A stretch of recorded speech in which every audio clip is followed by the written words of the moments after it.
In this video, we'll be building out this cool little project. This is basically a DAL-E clone. So let me demonstrate how it works. So I can enter a title saying, let's say React Developer and hashtag React Next.js, and I could give it a description of the image. So realistic render of a programmer who uses React, and I can hit enter for generating the image. So this basically sends in this description to OpenAI, and OpenAI is supposed to give us back the image. So as you can see, this is the image which OpenAI sends us. I could download the image. So if I hit download, it basically you can download it, and then I could share it. So when sharing the image, it basically uploads the image to the database, which is Supabase in this instance, and it pops up right here. So this is what we'll be building. The tech stack which we'll be using is Next.js 13, which was recently, as of the recording of this video, has been 10 days. So we'll be using route handlers for the routing. We'll be using server-side rendering. For styling, we'll be using Tailwind CSS. For deploying the application, we'll be using vercel, and for the database, we'll be using Supabase, and for the ORM, we'll be using Prisma. Hope you guys derive some value from this video. Enjoy. Let's get started. So to start off, I'll go to my terminal. I'll cd into the directory which I want to go to. So that would be the YT directory for me. And here I'll create a next application with npm create next app at latest. This will create a next application for us, and I think I did a small mistake here. So npm to see a list of npm run, I think, okay, I got it. It's npx create react app at latest, and the project name will be DAL-E-YT. We'll be using TypeScript, ESLint. We won't be using source directory. We'll be using the latest app directory. So app directory yes, and I'll hit enter. So this will initialize a next application for us. So while this is being done, I'll head over to the Tailwind docs for next application. So Tailwind next, if I type, I'll go to their documentation on it. Install Tailwind CSS for next. So this is done here. I'll cd into that. So cd DAL-E-YT, and I'll open my VS Code here. That should open. Yeah, good. So let me open here. Let me open my terminal in VS Code, and here I'll just paste these two lines of code. This will create a tailwind config.css file for us. CSS. Then we can copy out these 6 lines of code here and paste it right here. So here we'll just replace this with this and save that as well. Copy this and go to globals.css. I'll select everything and paste it right here. Paste that, and then I can go to page here. I can clear all this out. We don't need all this boilerplate, and I'll remove this. We don't need this, and none of this. In fact, we don't need any of that, and we don't need page.module.css. I'll save everything and I'll run the server. So npm run dev, and let me, okay, I'll just cancel that and go to localhost 3000. So while that is being launched, just to check whether Tailwind is working for us. I'll just enter hello here and give it a class name of text red 500 and save that. And if I refresh this, our Tailwind CSS is working. Great. So next, let's go to Prisma. Let's go to Prisma. We'll initiate Prisma for us. So head over to the documentation here, quick start, and we've already created our project, so we don't need any of this, but we do need this line. So npm install Prisma. I'll close out the server, paste it here. We'll be installing Prisma as a development in dependency. So till that's being done, then we can initialize the Prisma. So npx Prisma init. This should create a folder called Prisma with the schema file for us. Okay, npx, yeah, I misspelled it, so it's Prisma. Okay, good. So we've got a schema file right here, and env file is created for us. So once that's done, what I want you to do is go to, we'll be using, as we're using Postgres SQL for this project, I want you to head over to Supabase. We'll be using this as the database. Just go here and you'll need to sign up or sign in if you already have an account, and just start your project. Once that's done, once you've signed in, you should be heading over to this page right here. Yeah, so just create a new project, and once you've finished creating a new project, just go to that project here. I've already got a project, that's why I won't be creating a new one. So once you've got a project, I want you to head over to the settings here, project settings, and over there head over to the database section here. Scroll down. This is the line of code line of string which you'll be needing to connect to our to connect with Prisma. It is actually it's actually URI, not PSQL, URI. Just copy this, paste it right here,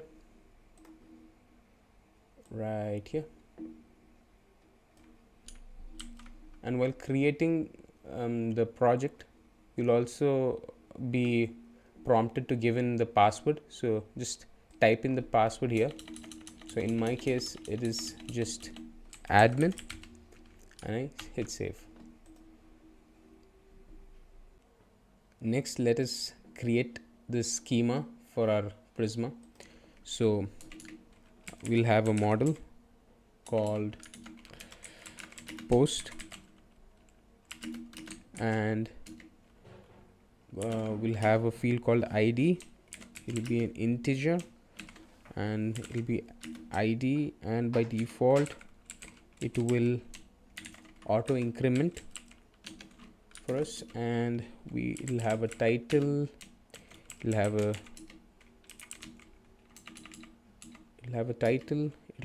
image URL,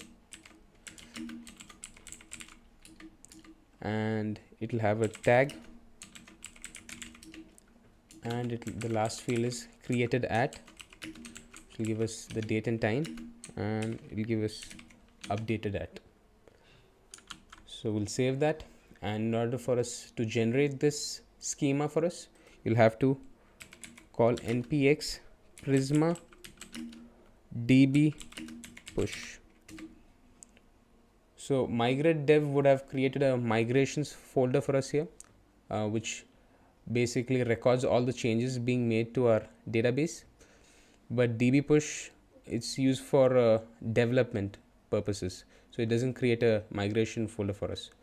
So yeah, so that's created a Prisma schema. The database is already in sync with the Prisma schema. That's because I've already previously I've already created the database, but when you do it, you won't have the same message. It'll just say it's successfully in sync with the database. And when you're using Prisma with Next.js, you'll have to do an additional configuration. Next.js Prisma config.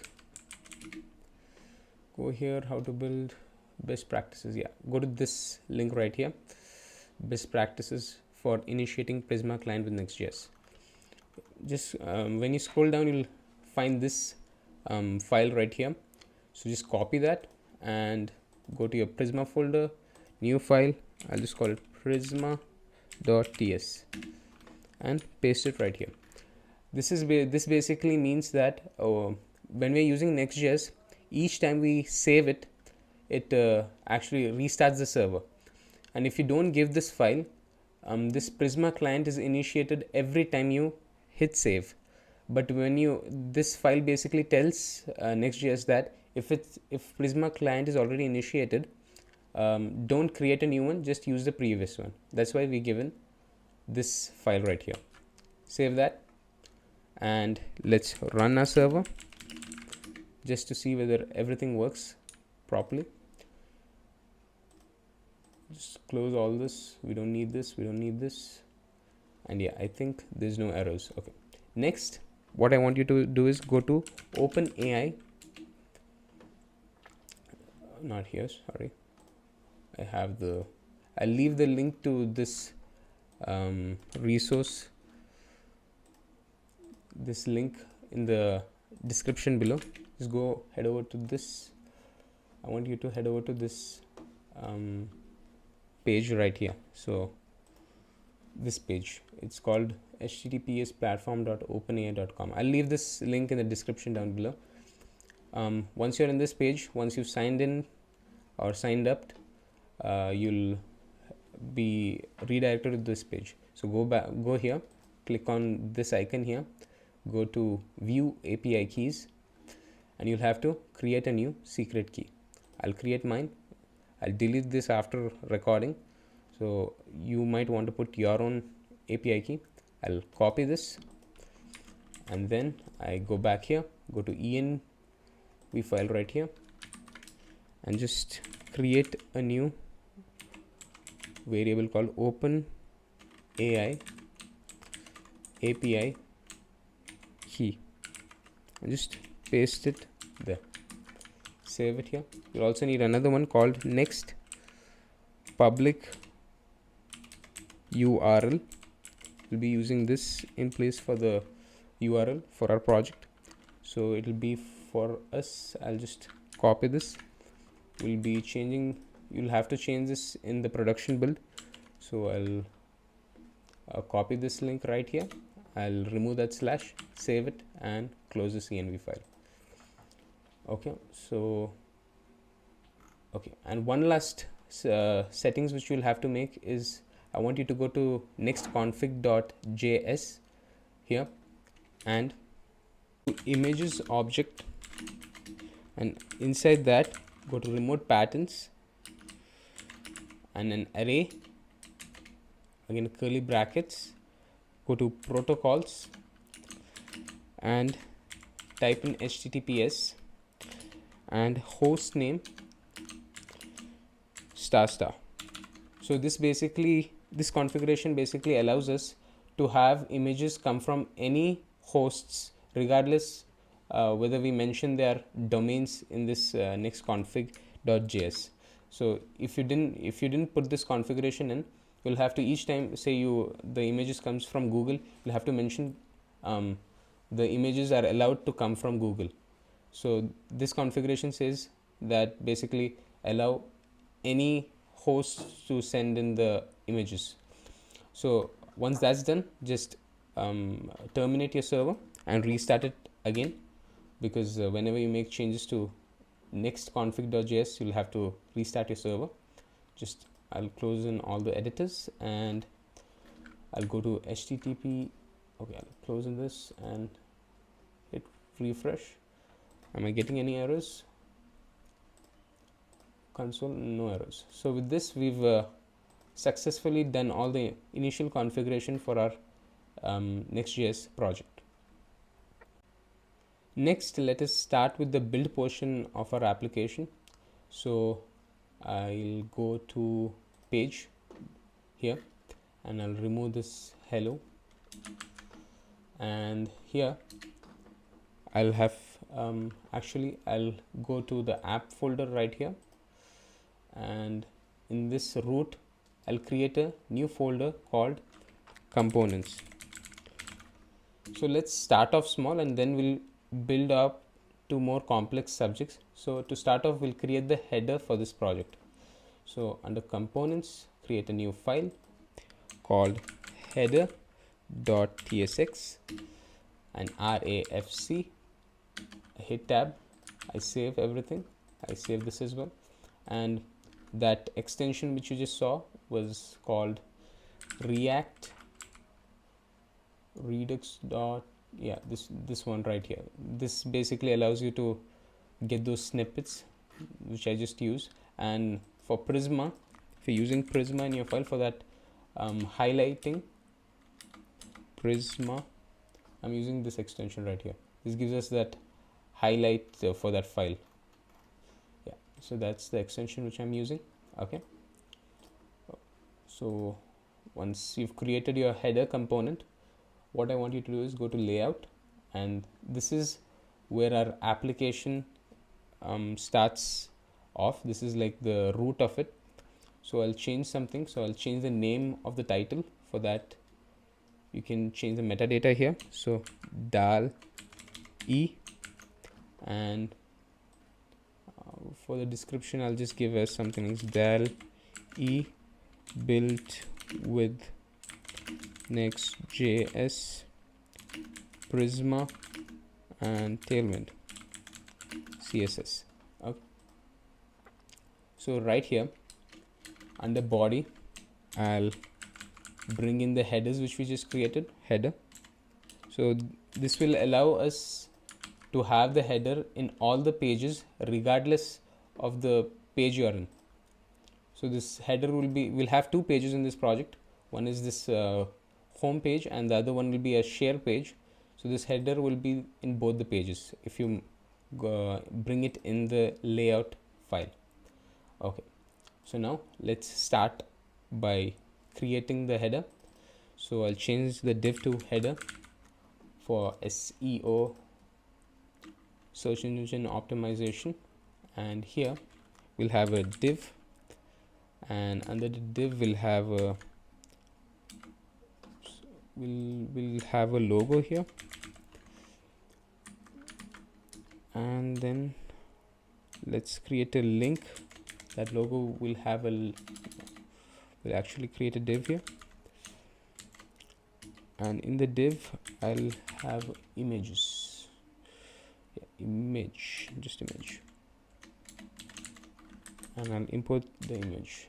So okay, so I'm not getting the IntelliSense, so I'll import it manually. imp next image will bring in the image. Save that. And for this for the logo, I already have it here, so I'll just go there and paste in the pictures. So in my case it was in next project, DALI, Next.js, public asset. Let's bring in the whole folder, and this public, yeah, right here. Go back here, I bring the whole folder public here, paste it here. It's taking some time for it to copy the assets folder here. I'll delete all this, we don't need this SVGs. Okay. So my application is slowing down, maybe because I'm also recording it together. Anyway, so while that's getting loaded, I will build this header together. Under header we'll have also h1 for the title. Okay, so this is also slowing down. I'll be back once all this loading is done. So the loading is done. as you can see here, public, I've got my assets folder and 2 images. One is the background images, you can see this is the one, and the logo, which is this. So once we've imported that, I'll create the name for the project, which is called val e. I'll also bring in the image, so I import, go to public folder, public, and here go to assets, go to, we need the logo, we'll bring in the logo, and the source, put in logo. It'll also have a alt, because if you don't give alt, it'll give us an error. This will have a class name of object contain rounded full h16 and w16. I'll save everything, nothing comes up here. I'll just refresh everything. Yeah, so we brought in our image here successfully. So once that's done, let me style in the h1. So class name will be font bold, will be text 2xl. I save that and I refresh this. Okay, cool. h1, and this entire logo will be a link. So let me create a link, bring it from next link, and I'll cover the whole div here. You'll have to give an href, and it'll be the home page. Save that. Then let us create the tagline. So p tag, I'll say I tried drawing perfect circle, but it ended up looking like a potato. I don't know about you guys, but I'm terrible at drawing. So yeah, so basically I allow AI to draw for me. So this sounds like a cheeky line. I do the artwork instead. Save that. Okay, I got that line, and I need an apostrophe here. So if you want an to have an apostrophe, if you just give an apostrophe here, you get a error. So if I give it like this, it gives me an error. So if you just hover here, you'll have to give it like so, and quote colon. So if you do that, the error disappear, and I save it. We get an apostrophe now. Good.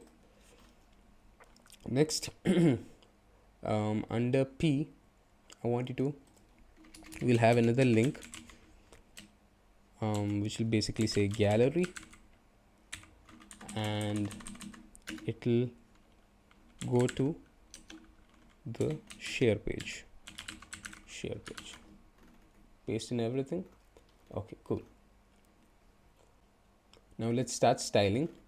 And before we start styling, actually we'll need to make another configuration to our tailwind.config.js file. Here we'll pass in our custom colors. So I've got it right here. If I go back here and go to this part right here, I'll copy this. We don't need that. I'll go here and paste right here. Okay, so there's a bracket issue. So this is it. Okay, let's save that. Right. So we have here 3 colors. One is OpenAI primary, which is hash 202123, OpenAI secondary hash 343541, and OpenAI hover, which is hash 2A2B32. So once we've done this configuration, if I close this here, and I'll actually close this also. If I go to headers here and say class name absolute top 0 w full, and if I give bg, now I should get those colors here. bg OpenAI primary, padding of 8, text white, and it save everything. Let me refresh this. Cool. Okay, it should be top 0. Nice. So we have our header right here. We'll also change the color of the background. So for that, I want the whole page to be of a certain color. So go to layout here, and the body, I'll put the color as BG. If I get in the IntelliSense OpenAI secondary, save that, and I refresh it. So now our body is also the color which we want it to be, OpenAI secondary. Good. So next, let me go to the second div here. Class name flex, justify, let's say between item center. Save it here, refresh it. Okay. Next, let us go to this div. Class name flex item center and space x2. This basically says all the childs in this div should have a space in the x-axis of this value right here. If I refresh it, yeah. Okay. Next up is the tagline. So class name will be text gray 500 and text should be MD size, be hidden by default, and only in XL screens it should be block and margin top of 2. Paste that, refresh this, it's gone, but when I go hit the XL, it should come up here. Nice. Now here, since we'll be using a certain style over and over again, next what I want you to do is go to globals.css and we'll create in a styling which we'll be using over and over again. At layer components, create a class called btn, and we can apply CSS now with at apply. So padding x of 2, padding y of 1 will be text lg, hover bg, let's say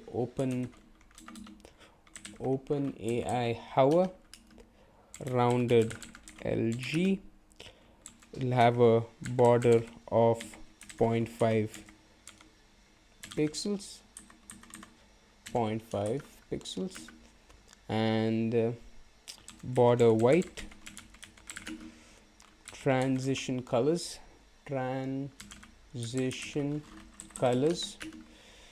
duration of 300, and text white.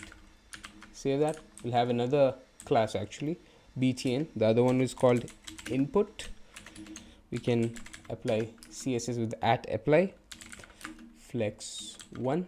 We'll be using this in the future shortly. So px2, py1, rounded lg, bg OpenAI secondary, outline none, and text white.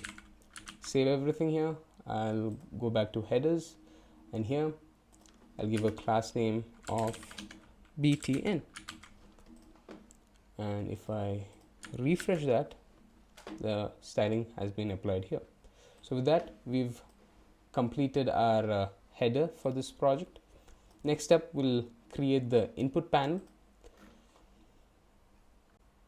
So let's create the input panel here, page, go to the page file, and here I'll create a new component called input panel. and this will have a class name of max width of 5 XL and MX auto. This will basically center it for us. Now we'll have to create this component. So go to component right here, new file, and call it input panel dot tsx rafc tab, and I'll also bring it in here. Add input, save, refresh this. It's not appearing right now because the input panel is under the header right here. So in order for it to appear, I'll go to input panel, and here I'll give a class name of margin top of 40. If I refresh it, it's come up here, input panel. Okay, cool. Here we'll have a component called user inputs. We'll also have a image preview component, and we'll also need 2 buttons for sharing and the download. We'll create this step by step. So before I'll create the user input components now. So again, user inputs,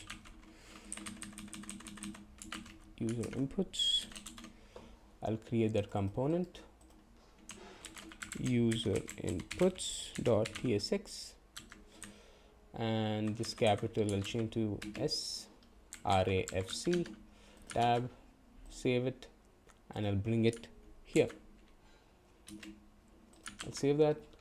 I should get user inputs. So we've got a component now. Now let us create some states to hold value for the inputs. So first I'll create the state using useStateSnippet.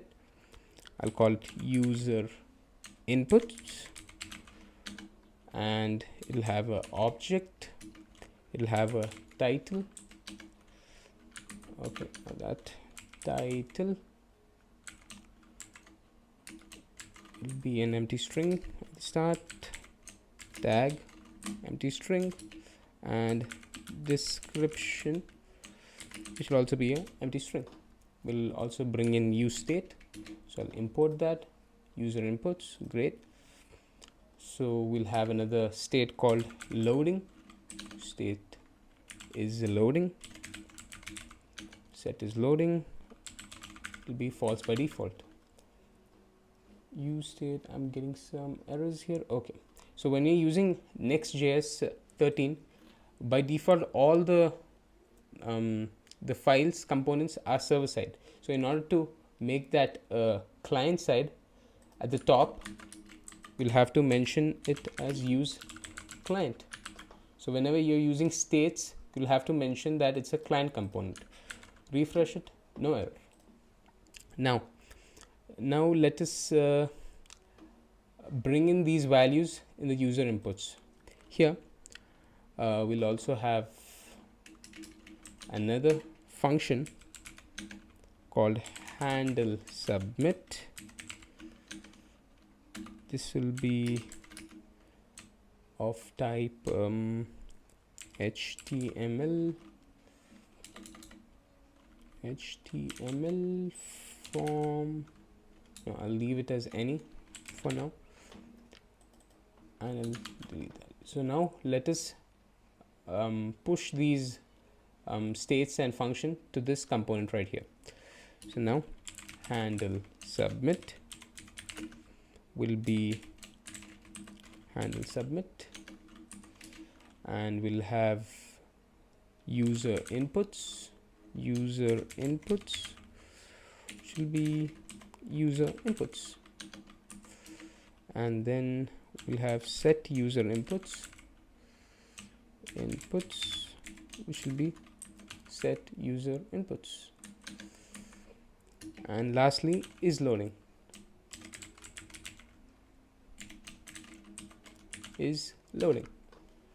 If I save that, I'm getting an error because I'll have to mention it here as well. So I'll give say FC and give in the type definition. So user inputs props. Okay, I'm getting an error because I'll have to import this,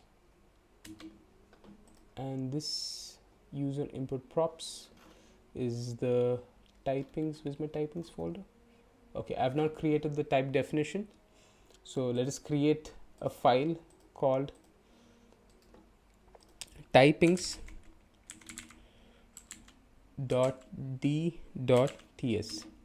So in order to avoid wasting time, I've already created all the type definitions for us. So if I go here, this is the type.d.ts file. We'll copy that here, paste it right here. So these are all the type definitions. You can just pause the video and just copy it out. If I sit and start writing this down, it will take God knows how long. And we'll also have another file called environment.d.ts, and here I'll just copy this out. So this is basically just for my own sanity. Whenever you're using process.env. It'll give you this nice IntelliSense with OpenAI key and next public URL. You'll see this shortly. So with that, we have a typings.d.ts file. I'll save everything. I've closed all the editors here. Go to components, go to, I think it was user inputs, and now there's no error. Now let us bring in those values. So handleSubmit function, user inputs function, set user input function, state, and is loading state. Cool. Now let's start building our user input. So this will be a form in autocomplete form. Here we'll have a div. We'll have 2 inputs into 2. Save that. I've got my 2 inputs. Next we'll have an input outside the div. Save that.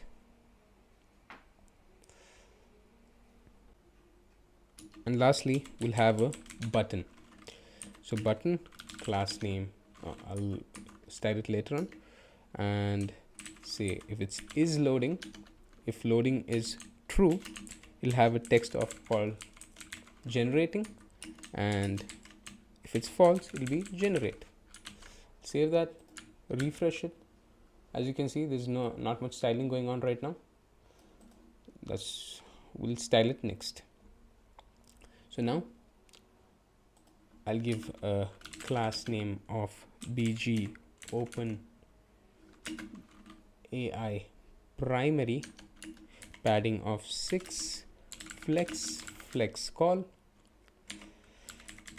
space y of 3, and rounded LG.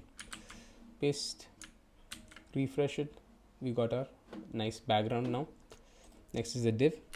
So class name flex item center, space x of 3, which will basically space it this value, all the child of this value right here, 0.75 rem. Next is the input. So let me keep it consistent. So class name, this is the class which we created previously, input.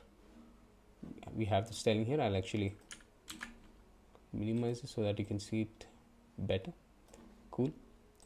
Input, and we'll have a placeholder of enter title and value will be user inputs dot title, and on change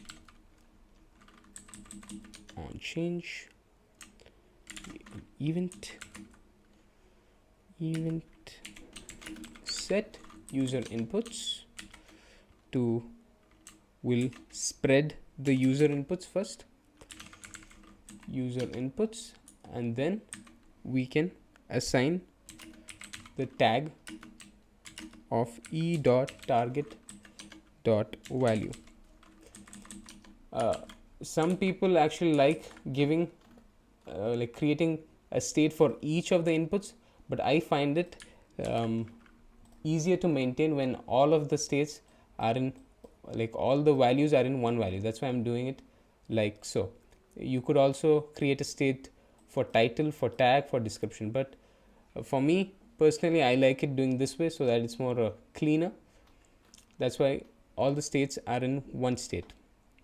Next, what we could do is I'll just copy in these values and just paste it here and make changes accordingly. So this will be hashtag AI, hashtag OpenAI, save it, cool. This will be tag, and this will, okay, so I made a mistake here. This is not tag, this is title, and this is tag. This one is tag right here. Okay, next we could do the same thing for this input right here. This will be description, and this will be description, and this will be enter description.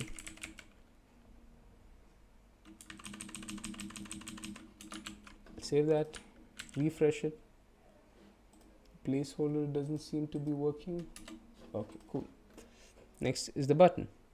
So we've already created the button class for us, and be flex1. So when you put flex1, it takes in the entire space it's allocated to. So if I delete flex1, refresh this, it still works. Anyway, I'll give flex1 for now, and okay, cool. So okay, so with this we've successfully completed our user input panel.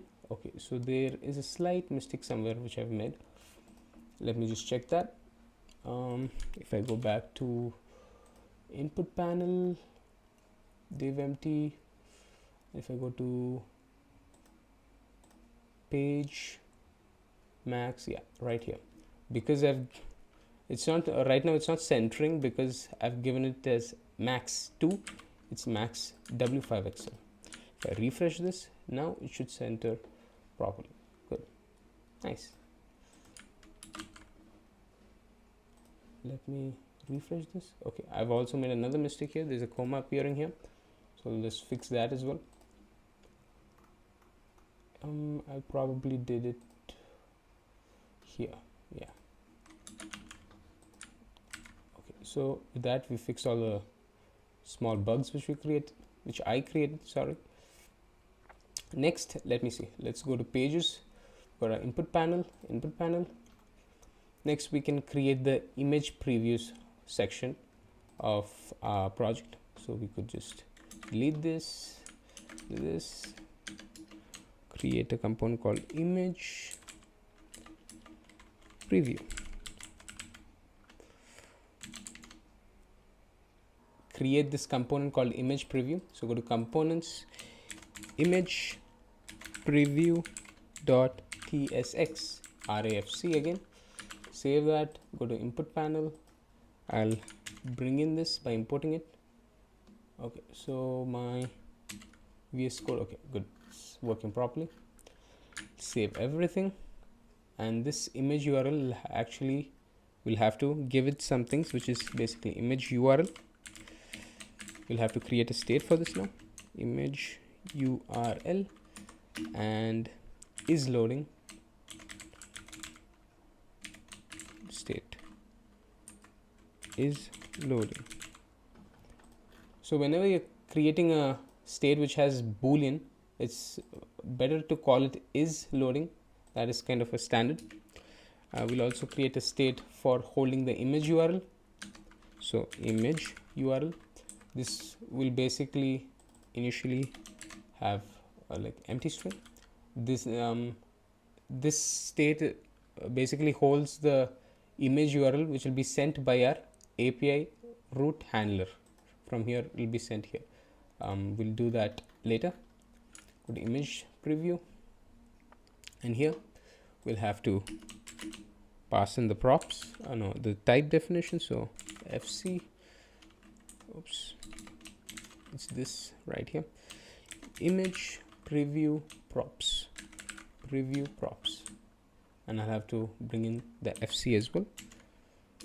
You could also give the type definition like so. So you could say something like, if I have my image URL here, image URL, and is loading, you could just give it, like you could give the type here also, image preview props. This works as well, but the more you know, the better, right? So I'm going with this approach for now.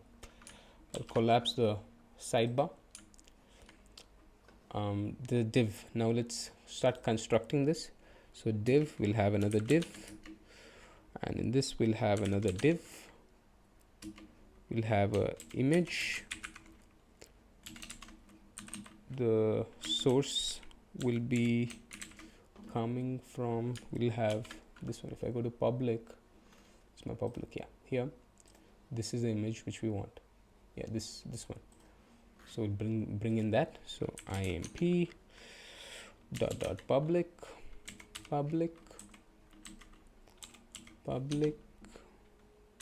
assets and def image dot png.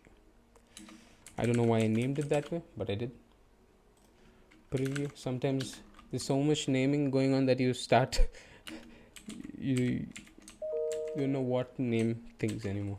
So image source alt. Okay, why am I getting an error? Is it because I didn't import it? I'll have to import this now. imp, it'll be coming from next image slash image, and this will be image. Error gone. Save that, refresh it. I'm getting the background here. So if you want to style in your Tailwind CSS in this image of Next.js, sometimes you'll have to actually give it, there's a workaround. Usually sometimes this the Tailwind doesn't work for the Next.js image tag. So for that, what you do is you use fill and you make this div into a relative.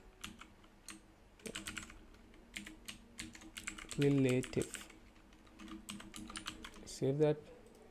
Okay, it's my PC's slowed down again. I'll just wait for some time. I'll be back once it's finished loading. Okay, so the loading is done. As you can see, there's nothing in the screen right now. So in order for that to appear, we'll have to give a height of 512 pixels because it is relative. Here as well, 512 pixels, and I'll save it. Yeah, so now we've got our image right here, and 512 basically because the aspect ratio which we'll be getting from OpenAI is 512, and this will be object contain. Save that. I'll collapse the sidebar, refresh it. Cool, it's working.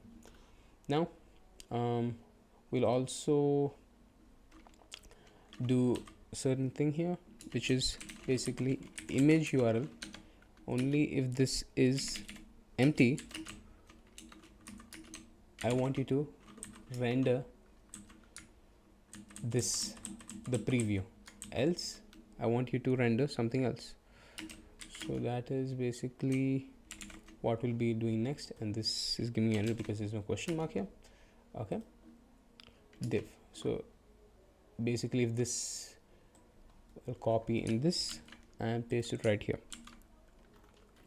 So this basically says if the image URL is empty, I want you to render this out, or else I want to render out the URL which comes in from OpenAI. So for now, I'll just keep this as empty, refresh it, and I'll just, so that I don't forget, I'll just say to do change. No, actually we can do it right now. image URL. Yeah, I'll save that. Good. Next is finally let's start styling it a bit.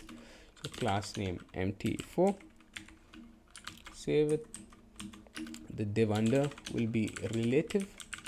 This is because we'll have a loader shortly. So w full flex item center justify center. Should center this now. Good. Next, let's have a loader here. So under here we'll have is loading. Only if is loading is true, and where's my and I want you to render out a loader. So now for this loader we can actually go to Tailwind CSS loader. If you go here, so I want a loader like this. So in order to get this, I'll just copy this out, open my sidebar, the components, new file, loader.tsx, rafc, save that, and I'll paste in all of this. So paste, copy, paste, and you'll have to change the name to gsx, so it is class name. Save that. That we have this. I could probably delete this. Okay. So now that we have this component, I'll go back to ImagePreview, and here I can bring in the loader. So load, save that. You can't see anything. If I refresh, there's still nothing here. I think there is something. Let me go back to loader. We'll change some properties here. So 12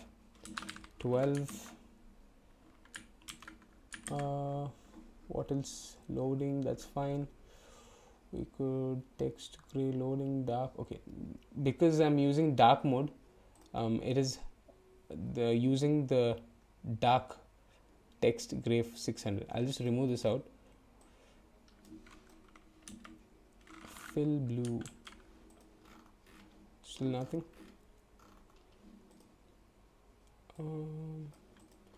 I'll actually style this next and see whether something changes. So class name, maybe it's, since this whole div is relative, maybe it's behind it. So just to change it, I'll say absolute inset. So inset basically means top 0, left 0, right 0, bottom 0. Flex item center, I'll center it. Justify center. Oh, I understood why that's the case, because right now is loading is basically false. That's why it's not rendering now. If I refresh it, nothing appears here. But if I go to input panel and change this to true, save it, now I'm getting my loader here. Nice. Now we can close this. We can close the page. Image preview. Go here. We'll have a overlay. So bg black opacity of 30. If I refresh it, I get a nice overlay now. Nice. So with that, I think we've got everything we need in our preview as well. So the preview part is done. Nice.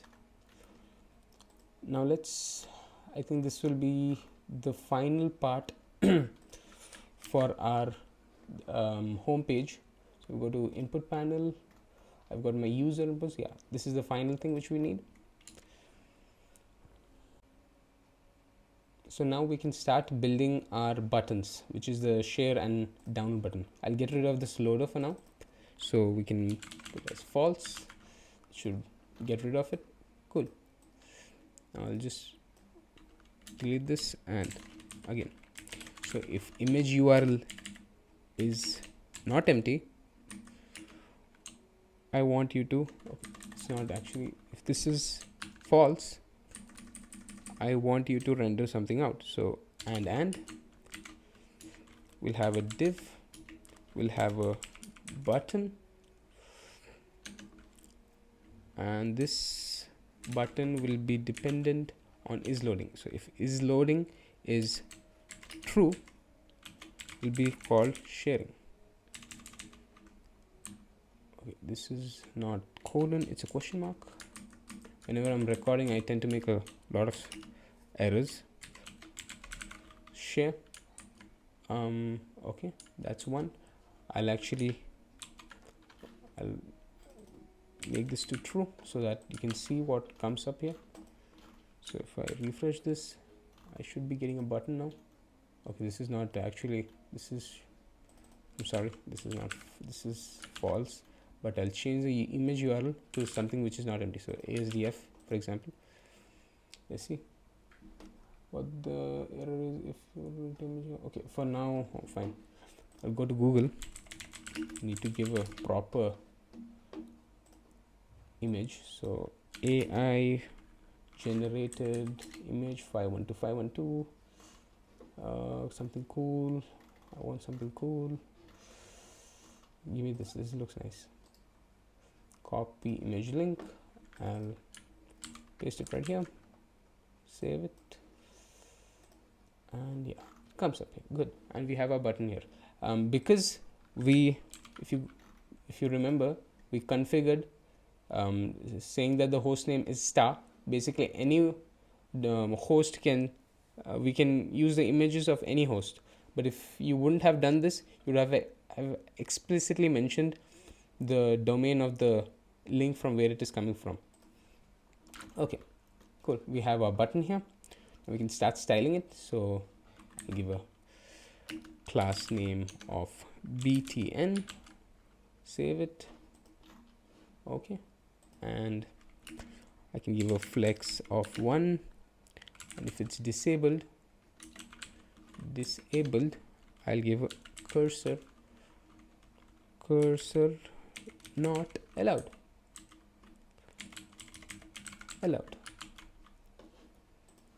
Okay, that is one button. We can have another button. I can copy this and paste it here. And this flex 1 is not working because I'll have to give a flex here as well. So class name flex. If I give flex, it should increase. Yeah, good. It's increased. And I'll give a gap of 2 and empty margin top of 2. Refresh that. Okay, nice. And we can change the text here. So is loading will be, let's say it's true. No, this there won't be any ternary operator here. I'll just call it as download because that will be done instantly. Down LOAD. Save. Okay, nice.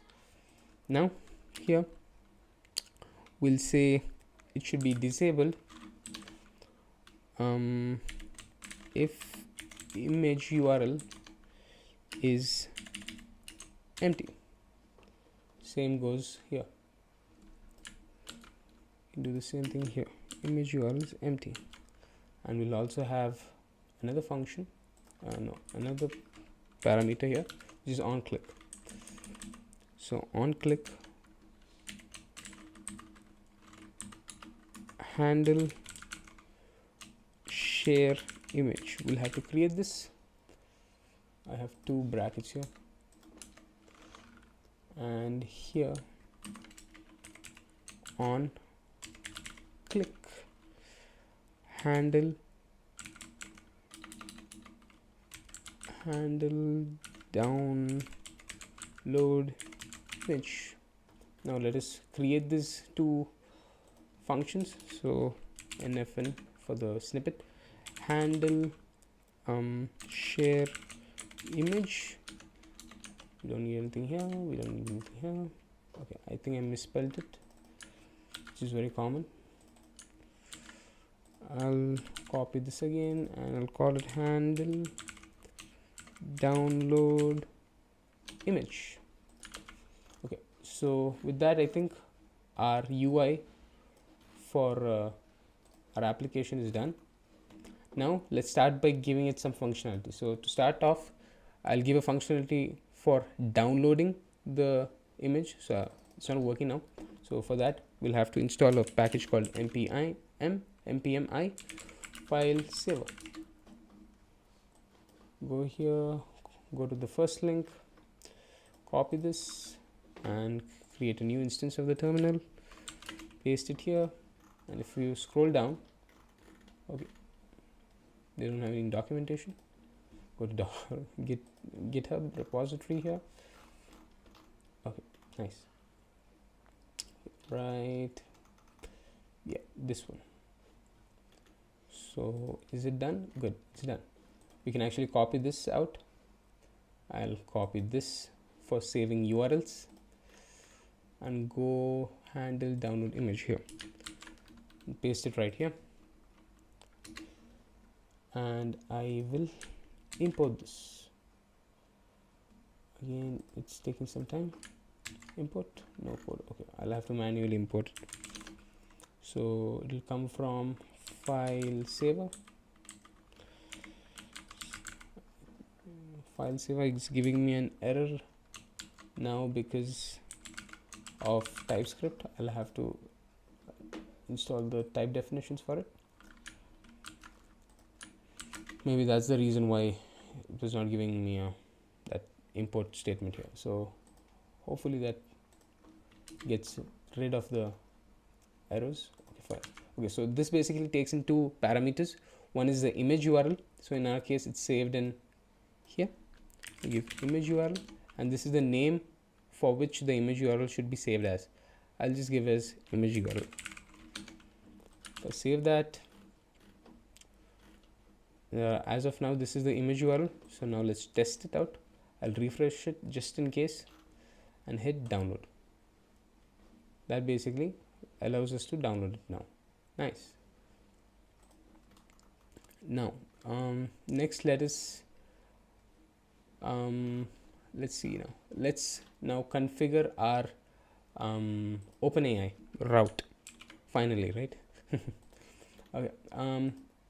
Under OpenAI route, in the new Next.js 13.2, this is how routes are done. So if I go to API, localhost API/hello, I should get this response. So if I go to API/hello, this should be the response. Hello Next.js. Good. So this is working. So now what we'll do is we'll create a new folder called OpenAI, and inside that we need to have a file called route.ts.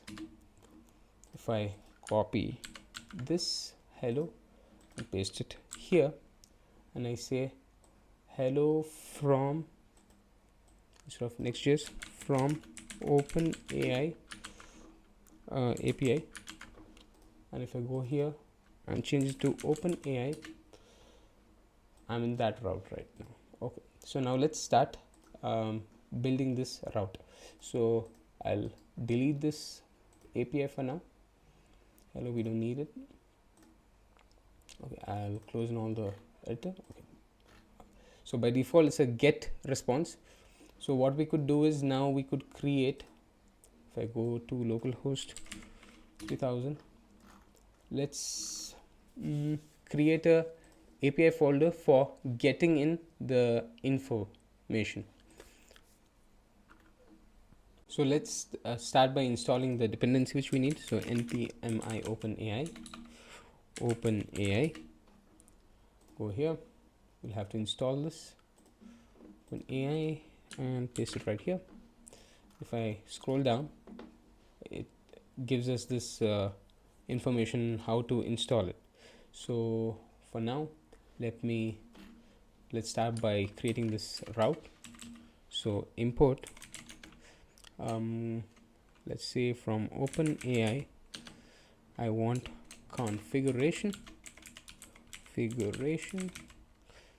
and OpenAI API.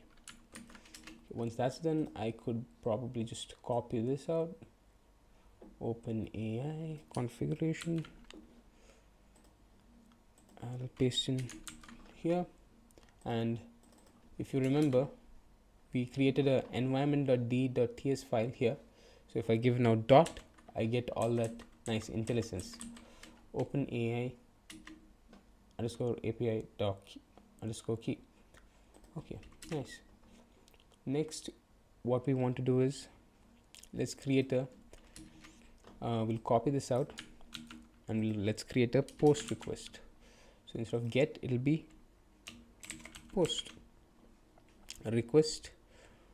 From here, we could actually destructure from the request dot JSON. We could destructure the description, which will be sending from a client, and then let us create a response. API OpenAI response, and we'll await it. Await OpenAI dot create image. Create image. We'll have to give it some parameters. So prompt. This is basically tells OpenAI the description which we send it to the prompt. It'll create an image as such. So description. So if I say coffee with the Marcus Aurelius, for example, it'll give us an image of Marcus Aurelius drinking coffee. And one, this is basically the request, number of requests, and you'll also have to give it the size. So you have three options. You have three options, which is 1024, 256, 512. I'm going with 512 aspect ratio because I found that to look the best for our application. So const image URL will get a response dot data. So this is deeply nested data, which will be an array of 0 dot URL. If you're wondering where I got this from, it's from their documentation again. I could actually search it for you if you want. It took some time to search this. Image generation, here. This is the site from where I got.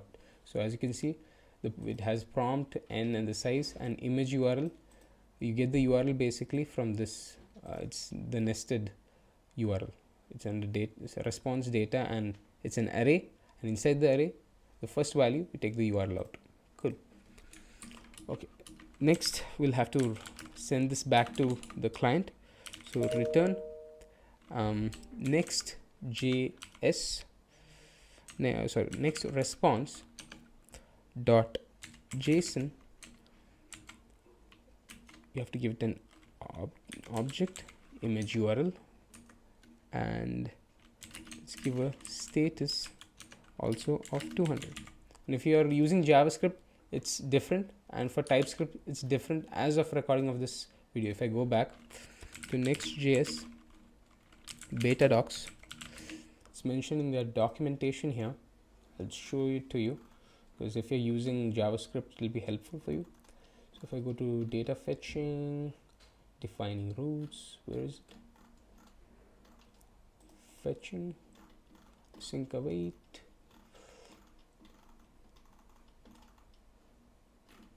No, sorry, it's in route handlers.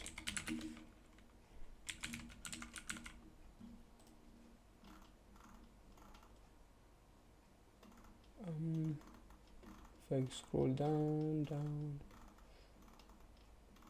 it was mentioned here.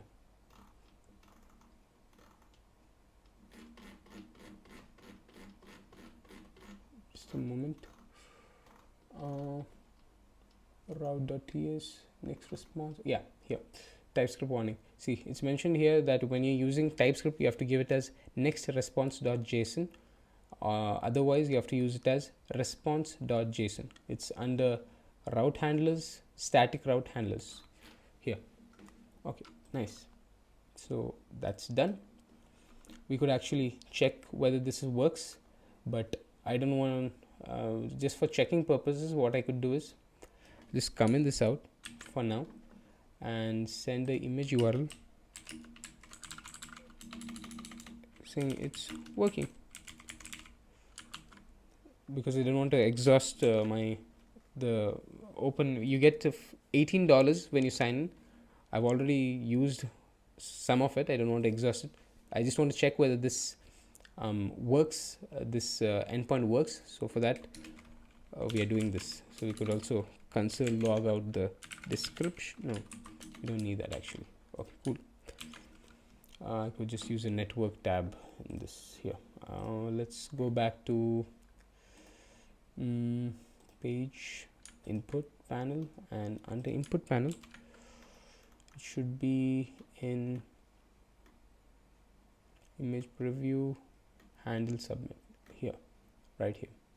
So if you go to handleSubmit user inputs, it's a form. Okay, I have to configure the form as well. Let's go to user inputs. On submit,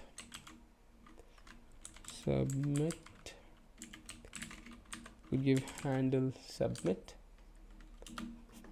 and I'll just copy the type for this, save this, go to input panel, and instead of this I could just give this, and for to disable the refresh I'll give e.prevent.default. Now here, before actually starting to create a function, we'll have another state called use state snippet. It will be called user inputs input cache.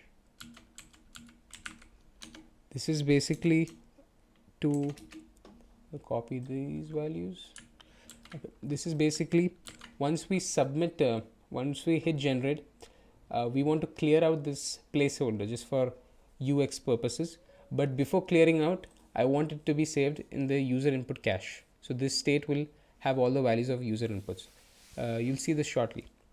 So now let's start by creating a function. So if the user inputs dot title is empty, or user inputs dot tag is empty, or user inputs dot description is empty, I want you to return an alert saying let's say enter all inputs. Save that, check that. Okay, it works. Cool. Next we could, let's say, okay, if that is done, okay, if it's not empty, let's start. So set is loading to true, and let's have will be a try catch block here. Try catch will also need a finally.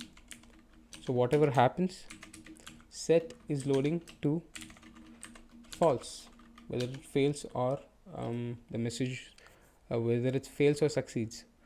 Then we could CLG, or let's say alert the message. So error dot message, this gives me an error because of TypeScript. So to avoid that, let's create let message unknown error, and if error, you could just basically say any and get rid of all the errors, but I want to show to you how to do it in a right way, so I'll show that. message is equal to error dot message. This will be just message. I might have misspelled something. Cool. So all the error is gone. So if you basically put any, you could just CLG the error dot message. But I wanted to show you the way I do it. Anyway, so in the try catch block, in the try part, what we'll need is another dependency called Axios. We could use fetch as well, but I wanted to show you how we use Axios. So yeah, that's why we are using Axios. I've used the normal fetch in my other builds, but in this, let's use Axios. So const will destructure the data out and will await it. It should give me an error because it's not an async function. Async. So await Axios dot post. So the first thing is you have to give the URL. So API, I'll give the relative URL API / OpenAI. Axios error because I probably didn't import it. Okay, so in here we'll have an object, we'll have a description, description user inputs dot description.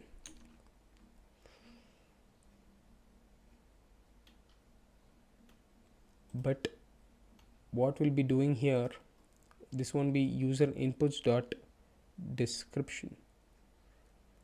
Yes, sorry, it is user inputs dot description. We'll send in the user input dot description, and we'll also have to give in the headers. Headers will be content. Oops, sorry, it's actually curly braces. Content type will be, make sure the spelling is correct, application /JSON. Save that. Headers done.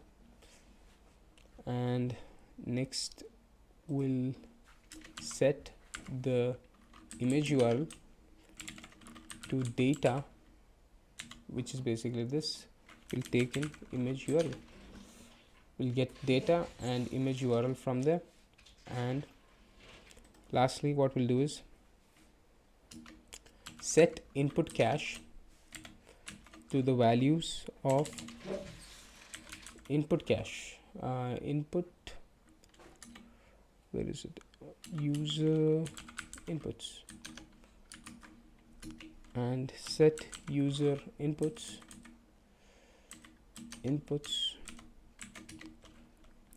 title will be this, and tag will be this, and description will be this. I'll save that. So we've done our function. Let's check whether this works. So let's go back to my application here. I'll resize it, open my DevTools here. Test, this doesn't matter right now because as you can see, if I go back to route.ts, what I'm returning is just it's working. So whatever I type doesn't go to OpenAI. So if I click generate, an error. Let's see what the error is. It's working. Okay, so this is basically because this image URL which we are getting back, and if I go to input panel, if I go to input images, yeah, here it's basically it's working. What I get here, data.image URL is it's working, and that goes down to it goes down here user inputs goes here, and not here, sorry, goes to ImagePreview, and it goes here. It's working, and that is not a valid URL. So for this to work, I think we'll have to give it a valid URL. So let's go to Google and just take in one. Images, see which one do I want. I don't want to waste too much time selecting one. This looks nice. Copy image link, go to route, and it will basically send me this. Save it. I hope everything is right now. I'll delete this. ASDF, generate. Okay, let's see. Oh, good. So it's working now. Now let's actually given the values from this thing, OpenAI. Where am I making a mistake? Okay, the colon. And let me just remove this. Save it here. If I go to, yeah, let's test it out. So let's say Marcus Aurelius hashtag stoic then enter. Now we'll have to give it a we have to give OpenAI the description of our image. So Marcus Aurelius drinking coffee with a monkey. It's dumb, I know, but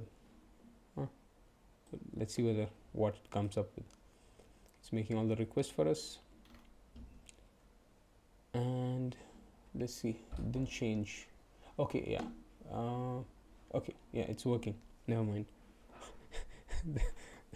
That's a good that's a very good image. Good. Now let's download it. Okay, nice. I'll save image as Marcus. Put in, yeah, somewhere in documents. Save. Nice. So our backend is working properly. Now let us configure our GET request. So route, if I go to route here, our GET request is not what we want.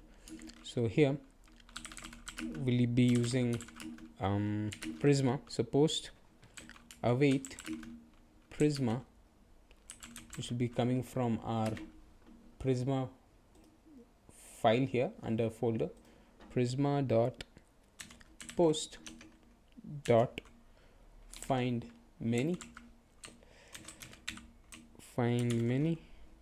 semicolon, and we'll have to return something.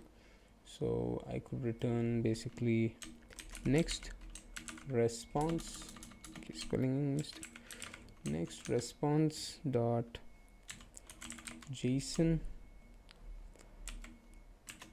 We'll give a posts as an object and also status of 500. No, sorry, it's 200 if it's correct. Yeah, so get request is configured. If I go to, I'll just delete this out and go to copy this, paste it right here. If I go to API / OpenAI, by default it should be a get request, and I think there is nothing in here. Okay, there is something here. Good, because if I for in your case there should be nothing here, because if I go here npx Prisma studio,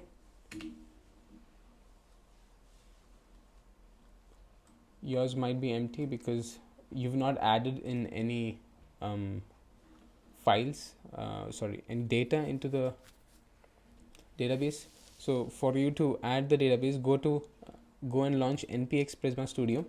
Go there, click on the posts and just add a record. So I'll just say, I don't know, 12. Hopefully that doesn't bug me later. Let me go to Google AI generated image. Let's say Okay, this is nice. I like this one. I'll copy image link. We don't copy image link. I'll give a title of dog AI image URL. Paste it right here. Tag hashtag dog astronaut. Enter. Save on change. That should change. That should add the database to our. That should add the data to our database. As you can see, it's made all the SQL queries for us. It's added, and if I go back here, refresh it, should be here. Yeah, it's here. Dog AI. So our this endpoint is also working now. Now let's create this share to actually send in. As of now, if you click download, it downloads it, but it doesn't actually push this image to our database. So for that, you will configure our share button. So handle share button.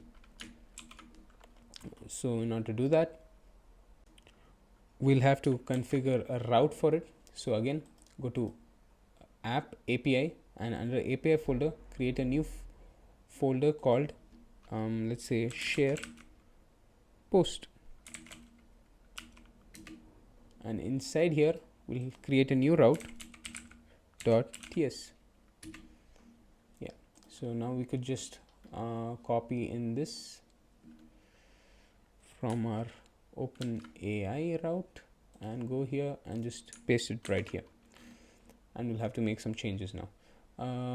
Let's say we'll from our client side we'll get three things, which is title, which is, and the other one is image URL, and the last one is tag. So title, tag, and image URL. No, sorry. This image will have, if I go to Prisma here, it'll have a title, image URL, and tag. That we'll be sending that. We don't need any of this. We don't need any of this as well. Okay, we can actually call Prisma from here. So const data await Prisma dot post dot create, and I could give in the data now. Data title, image URL, and the tag. And the next response dot JSON will have to bring this as well. So add import from next server, and we'll be sending in the title, the image URL, the tag. Save. Nice. Actually, we could just, instead of sending in this, it should be data. We should send this. Not what I was doing is I was basically getting the things from client and sending it again to the server. What I want is to get the whatever the Prisma sends us. So anyway, we won't be displaying this to the server. Fine. We've configured our route. Now let's give in the functionality for the share button. So it's under, just collapse all this, go to components, input panel, handle share image. So here, handle share image.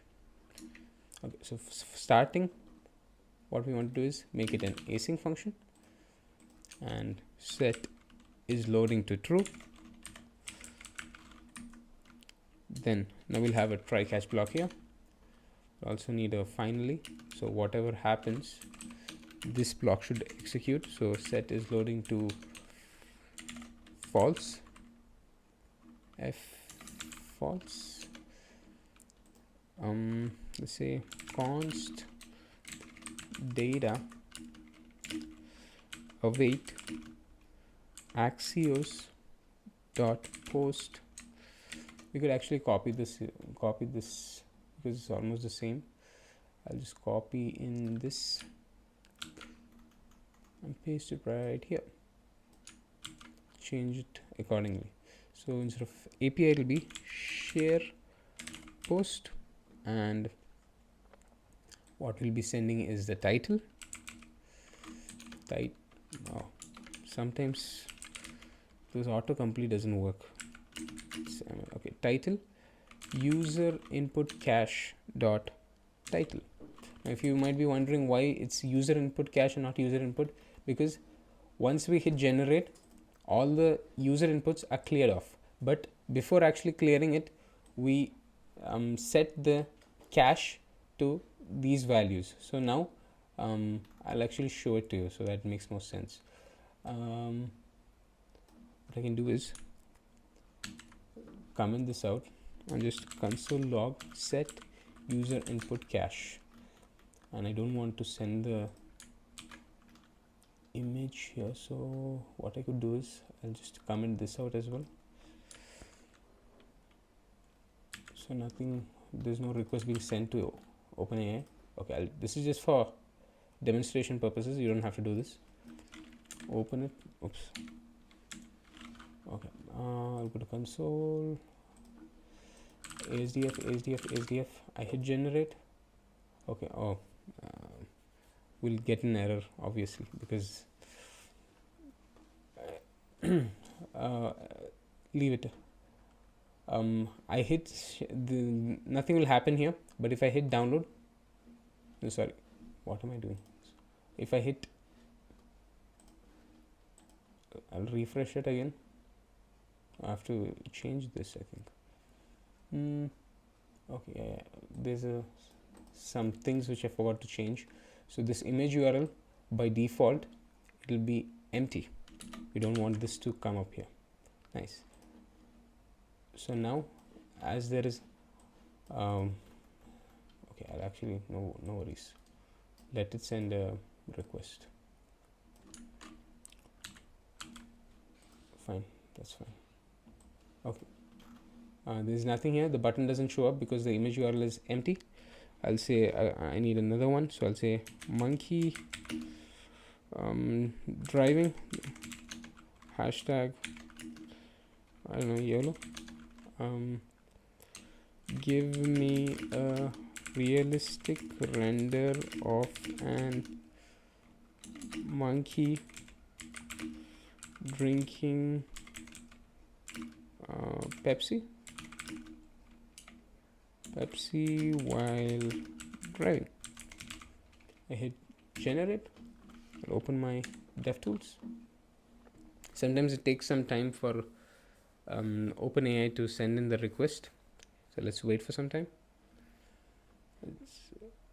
Okay, it'll take some time and should come up right here. Yeah, ooh, that's nice. Now if I hit share, dispatch function. Okay, that's weird. Good thing I checked. Let me check here. Okay, the reason being is I did user input cache. It should be actually user input cache.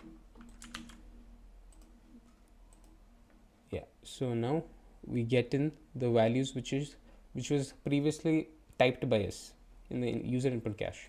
Okay, so that basically tells why we're using user input cache. Okay, access post user input cache dot title, and let me give an image URL. This will be image URL. I could basically,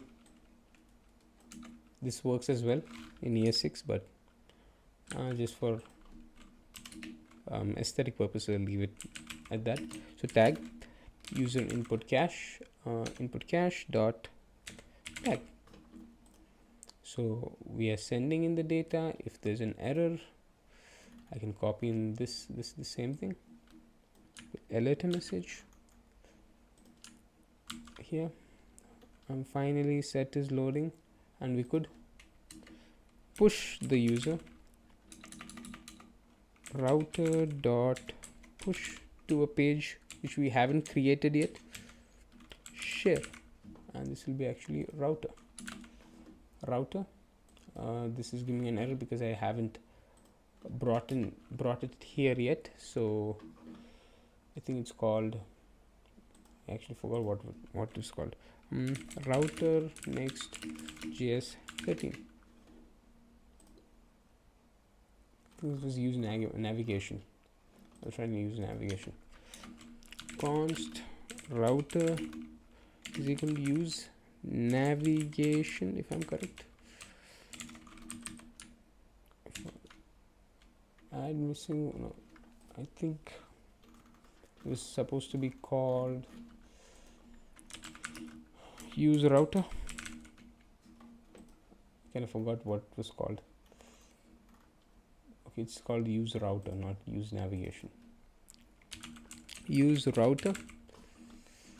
I'll have to import it from router and save everything for the formatting purposes. Okay, so router.push. So after all this is done, once we hit the share, if it's once we hit the share button, okay, there's a mistake. Next router was not mounted.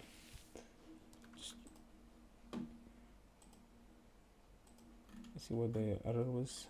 Use router. Is it the same thing?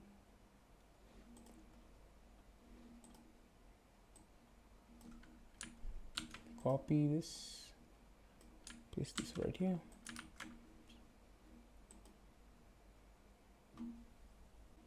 Okay, so this is maybe because, okay, yeah, so it's because it's from navigation. useRouter is from navigations. Save it and let's see whether that fixes our error. So while that's fixing, let me explain what we are doing. So your setting is loading to true. In the try catch block, in the try part, we are sending a post request to API share post, and we are giving in the title image URL tag, and then if there's an error, it will alert us an error, and finally whatever happens, whether it passes or fails, we'll set the loading to false and we'll push the user to share page. Okay, this is taking some time. Again, I'll be back once this is finished loading. Okay, so the loading is done and the error is also gone. So before actually hitting the share button, we'll have to create this page or else we'll get an error. So if in order to create a page, what you have to do is go to app, create a new folder called share, and inside the share, let's create a new file called page.tsx,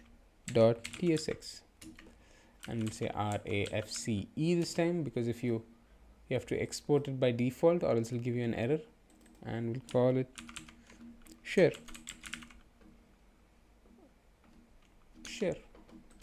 Save that. If I go to share, it sends me to this page. So the share portion, the share part is working. Now let's see whether what we did works or not. So for the title, let's say realistic cat. Let's say no, real life cat realistic, and for the description, realistic render of a cat, I don't know, eating fish, generate. Let's see.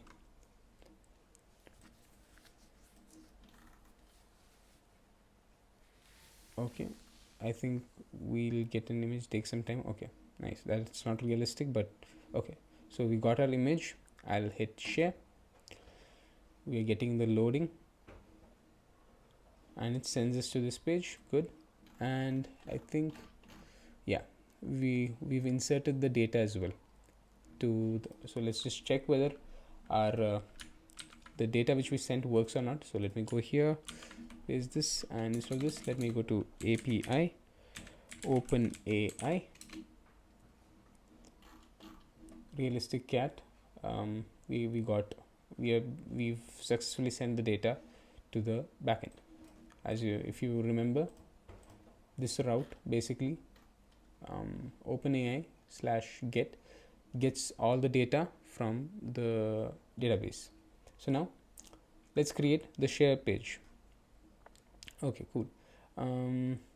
Let's get the data from the backend. So we'll implement server-side rendering now. So in Next.js 13, if you want to server-side render, you have to make an async function we'll call it get posts, and we could say const res and await. You have to use fetch here, template literals, and you have to give an absolute path.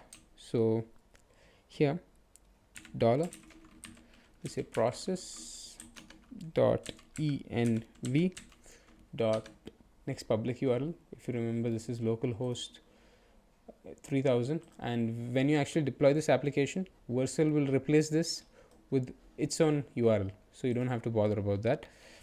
API OpenAI. So whatever const res I get, if res dot okay, and there's a kind of bug in this for now, like as of recording of this video, because it's been only a few days since Next.js 13 was announced. You'll see what the bug is. I'll shortly. Failed to fetch data, and then we could get the post from await res dot json, and let's return it. So return posts. So now to get this data over here, it's simple. It's very simple. What you have to do is const posts await get posts, and this should be an async function. Now if I just console log out the posts, I should get an object. So if I'll just close this for now, go here, and yeah, it's made the request for us. So if I go here, it's quite big.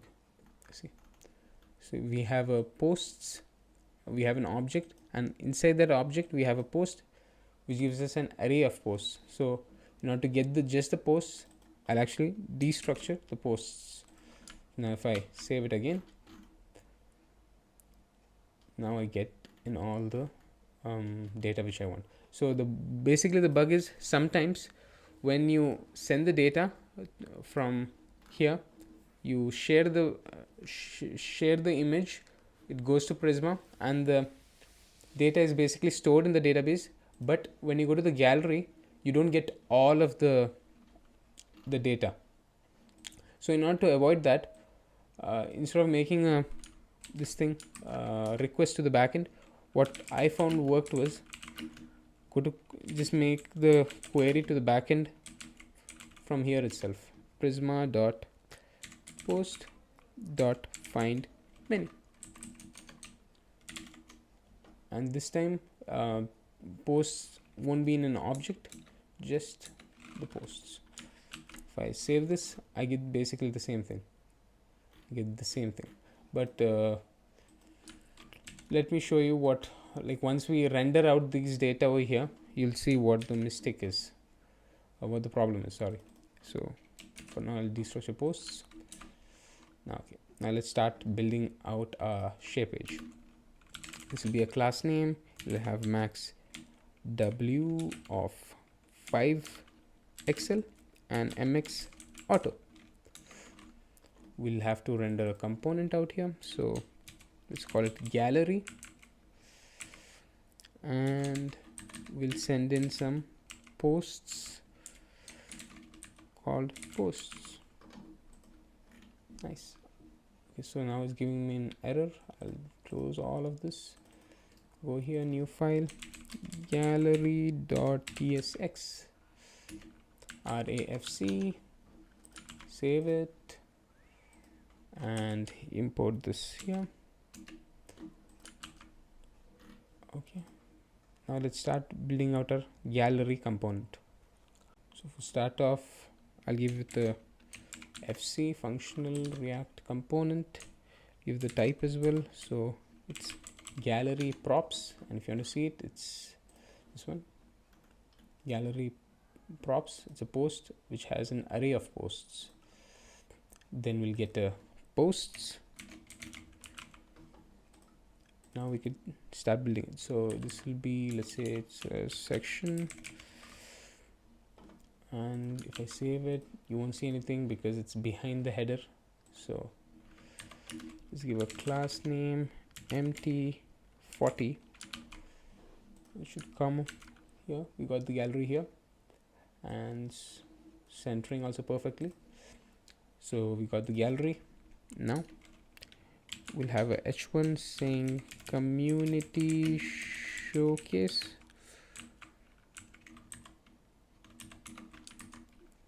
h1, and a div will, let's say I'll save this for now, community showcase, and we'll have to render out the posts. We'll map through it.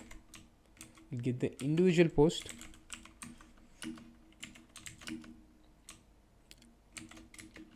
and we'll call a community post a new component. This will be having a key called post dot id, and we'll actually destructure all the posts. Now we'll have to create this component. I'll create it in this file as this file. So const after using React 3 Fiber, I got in a habit of actually not abstracting. Usually what I do is whenever I create a component, I create in this separately, but now I find it being more clean having certain components in the same file. Be post community. Okay, this is a mistake which I made.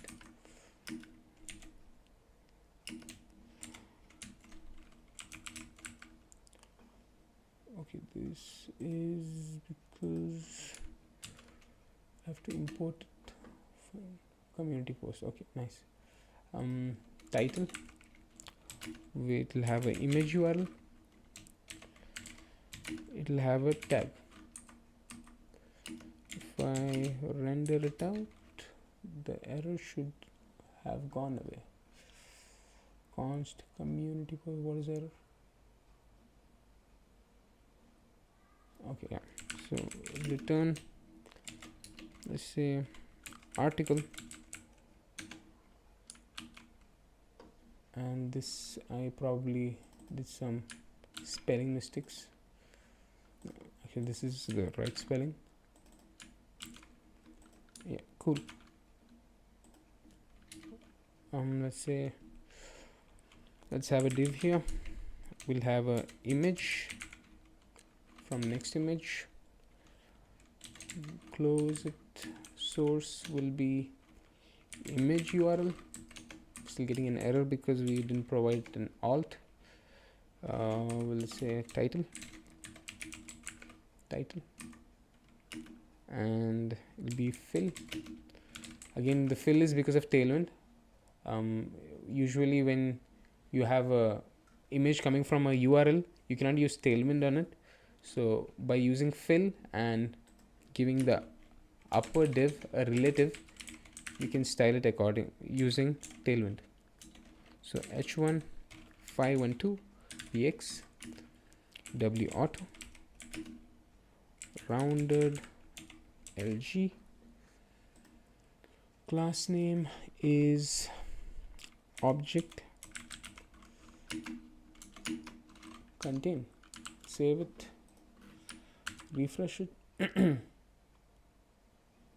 Nothing as of now. Let's see, what did I make mistake? Upstream response for I'll continue with the build anyway. It's coming up now. Okay, I think it's the images are basically rendering out, but it's taking some time. I think it's because of the size of the image right now is way too big. Okay, it's we'll actually change this to grid calls.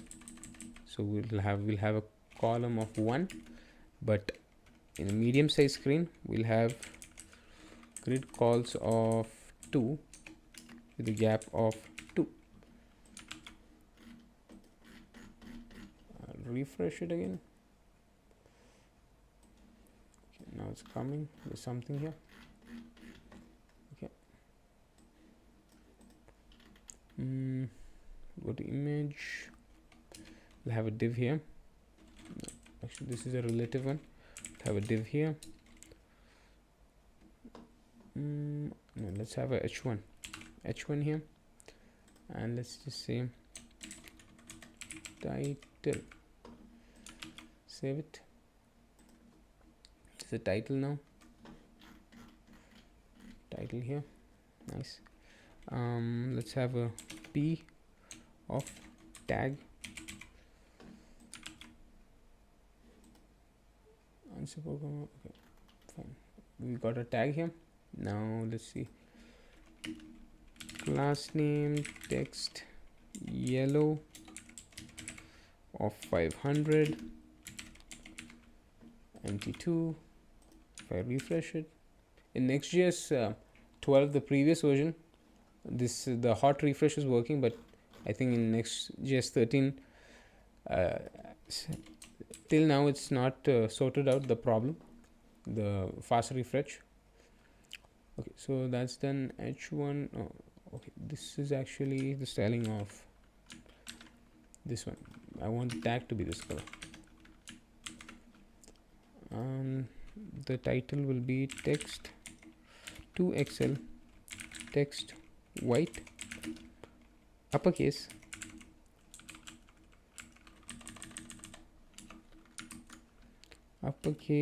font bold tracking TRACK.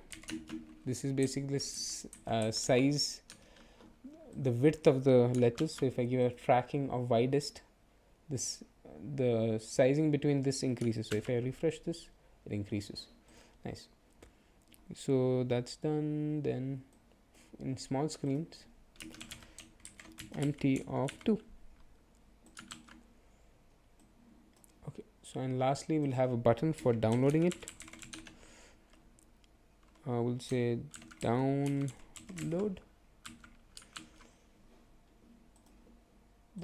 but in order to download I'll have to bring in a hook here, which is let's say if I put something called on click, you'll see what the problem is, what the problem will be shortly. So file saver dot save as image URL If I save that, we get an error, because again when you're using states or functions, you cannot use that in client side. So for this to work, what we have to do is we have to create a separate component called, let's call it button dot tsx rafc, and then we explicitly say this is a use client component. Go to gallery, and I'll just cut this out, paste it right here. File saver, I'll have to import all this. So if I go back here, just copy, I'll actually cut this out, paste it right here, and we have to get the image URL now. So where's my button? Okay, I have to bring it in here. So button, from button I have to give it the image URL,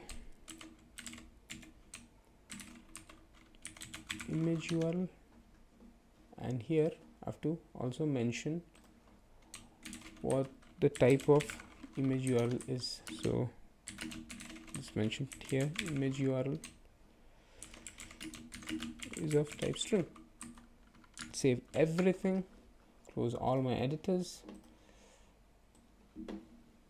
expand this, refresh this. That should have worked. I'll go to gallery again. I just found the images are not being rendered out here. Let me see what the problem is. Console. TPS has fill but is missing prop. It's not that. Let's see what the error is. Let me go back to page, share image page, and instead of this, as I said, there's a bug here. Let me try and just using Prisma, and I'll get this. Now if I save, okay, these are the two images which we generated, and this is from my previous, while I was building the application, these were created. Let me go back to this. I have to change one thing here, so we'll go to gallery, and for h1 I didn't style it. Class name text white, text 5 excel, my of po, underline, save. Nice. Now what I'll do is, just to check whether everything works, I'll refresh it.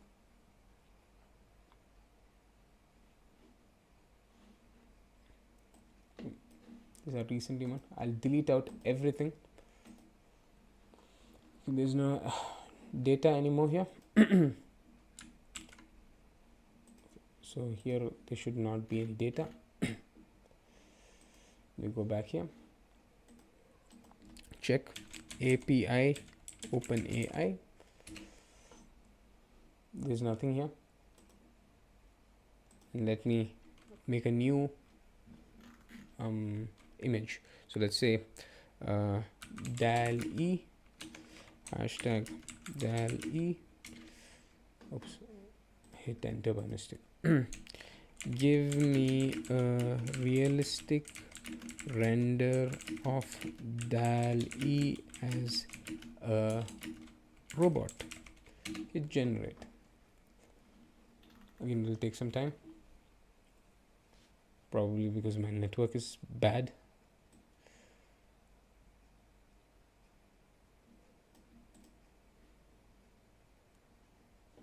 Okay, I think it's come. Just wait for it. Okay, so this is the image. I'll share it, and it comes up here. So all of our our application is working properly. As I said before, there's an error here, because whenever I given this, the proper data is not rendered in the screen for some reason. Hopefully it is fixed while you guys are building it. And I can see another problem here, the styling of this is not done. So if I go to button, I just give class name btn, and I can give an empty of 2 and flex 1. Refresh it, still nothing. Okay, gallery, let's go to gallery, and let's say this certain thing which I'm missing out. Okay, yeah, I know what it is. So bg open, sorry, class name, there's a, I forgot to add the last styling, which is open bg open AI. It'll be primary, flex call, padding of 5, rounded LG text white, and I'll refresh it. Now it looks much better. Nice. So if I click download, it takes me to this page where I can download it. Okay, so that is done. Now finally, let us actually deploy this application to vercel. So in order to deploy this application to vercel, head over to GitHub, go create a new repository. I'll say del EYT. You may create private. Okay, that's not needed. Create repository. Now go back here, say git status to put it in the staging area. Now put git add dot, which basically adds all the file to the staging area. Git commit with the M flag, and I'll say deploy, and then I can just basically I can copy this out and paste it right here. Okay, now if I refresh it, we have our git repo here. Now next, what I want you to do is go to vercel. Once you're in vercel, add new project, and our project should be right here. If you might have to sign in here, yeah, so sign in, click import called DALI-YT, and you'll have to bring in all your environment variables. So here to env, you can actually just copy all this, paste it right here, and the OpenAI, make sure the OpenAI API key is different from your development environment. So if I go back to, you'll have to generate a new API key. So if I go to OpenAI API key, go here,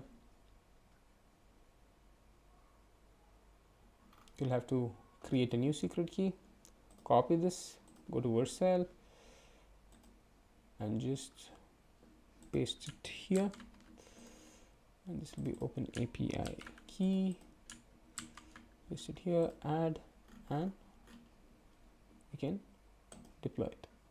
So basically this you don't have to put in next public URL, because vercel will put its own URL in place of our localhost 8000. Yeah, so that's done. Now let's wait.